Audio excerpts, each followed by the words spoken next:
and they will have no emotion towards each other.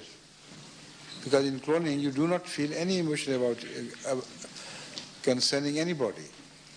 The result would be that a soulless people will come into being, which I'm very sure will make this world more like hell than the world we know.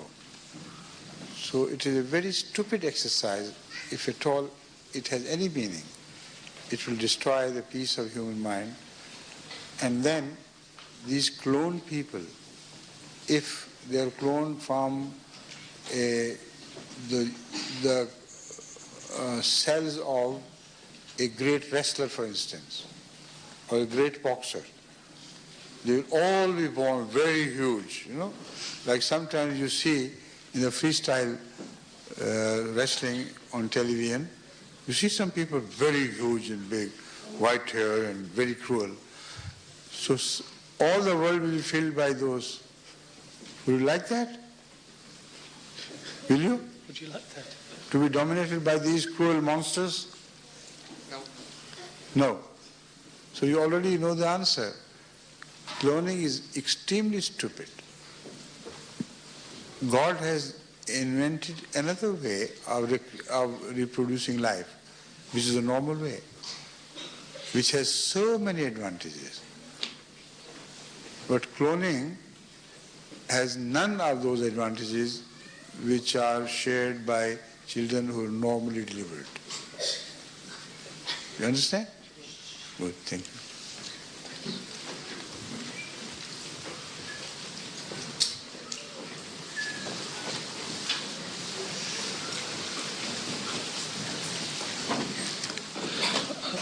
He came before, didn't he?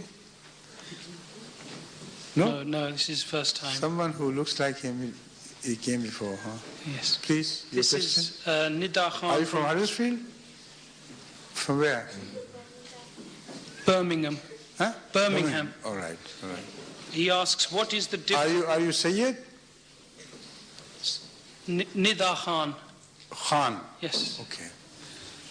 He asks, what is the difference between the devil and Satan? All devils are satanic, and all Satans are devilish.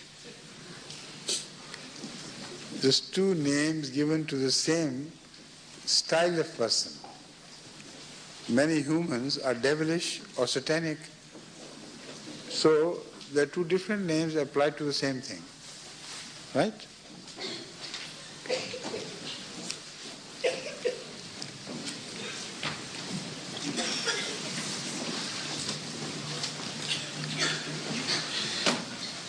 Arif Sadiq from Huddersfield, he says, I would like to become like you.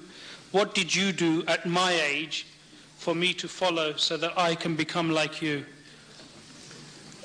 It's rather late for you to ask this question, because what I did in your age, for that I was prepared right from my childhood.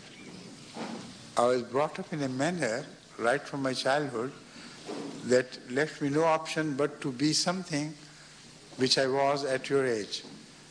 So it's impossible for you to imitate me at that age. And some of the things were rather naughty. I don't want you to do that. Right? Thank you.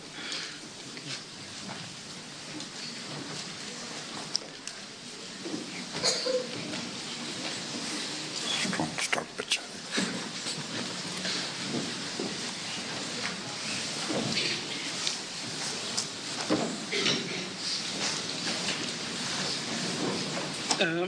Abdul Shakur Khan asks, is the angel of... Abdul Shakur Khan from where? From Tooting. He asks, is the angel of death a skeleton? A what? Skeleton. Is the angel of death a skeleton? Skeleton? No. Why do you think he is a skeleton? You see too much television, huh? Yes. No? So why do you think he is a skeleton? I just think. I think he is. He just thought it in his mind that it might be a skeleton. No. Angels are not visible to ordinary human eyes. Only if they want to appear, they appear in a form of apparition, in a form which is not their real form. Only to make themselves visible, they appear in a form which does not exist outside as such. So angel of death has no form. He is all over the world. And he is a power with a consciousness. And never you attribute anything like a skeleton or ugly thing like vampires and things. Angels don't look like them. Angels are good. But to see the angel of death is not good. Huh? People are afraid of seeing the angel of death. You understand? But only those should fear angels of death who are bad people. The good people should never fear the angels of death. Because the angels of death, according to the Quran, when they appear to good people, they say, Salam, peace be on you. We have come with the command of Allah to receive you with good, with welcome and open arms. Like they don't have arms, but in the manner of speaking, I'm saying, they welcome the person and make him very happy and say, your next life is going to be a much better life than here. So the angel of death should not be afraid of, should not scare the good human beings who are pious and holy. But those who are those who are evil, who are bad character, to them the angel of death will appear like a very strong, very cruel person. Not that he's cruel, but he will appear like, say, hand over your soul, ogle it out, throw it out, and you are going to hell. And we are going to see to it that you are punished. So it's a very ugly moment, very scary moment for those who are not good and who are not pious, who are not holy, who do not carve their lives in accordance with the wish of Allah. I said so many things to make you understand. You understand all these things? Now shall I tell you about one person who wanted to avoid the angel of death? Should I tell you a story of that person? Should I tell you? Yes. Okay, yes. A person was very poor and it was very difficult for him to make the two ends meet. And the children were very poor, poverty-stricken. So once that poor man stood up in prayer and begged Allah to show him the angel of food, Mikael. He is understood to be the angel of provisions. He provides everything. So Allah, according to the story, inquired from him, why do you want Mikael? He said, I'm a very poor man, I want food.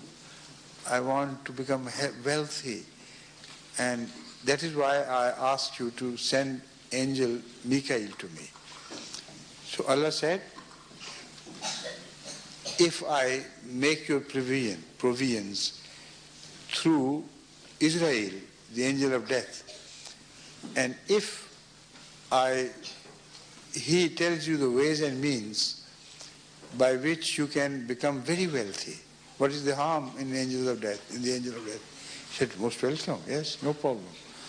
So the angel of death appeared to him. He inquired, how will I become rich? God has sent you to tell me how. He said, no problem. You become a sort of apothecary, a doctor, not a homeopath, any doctor, and claim that you can cure all such patients who are curable. And when you tell them that you will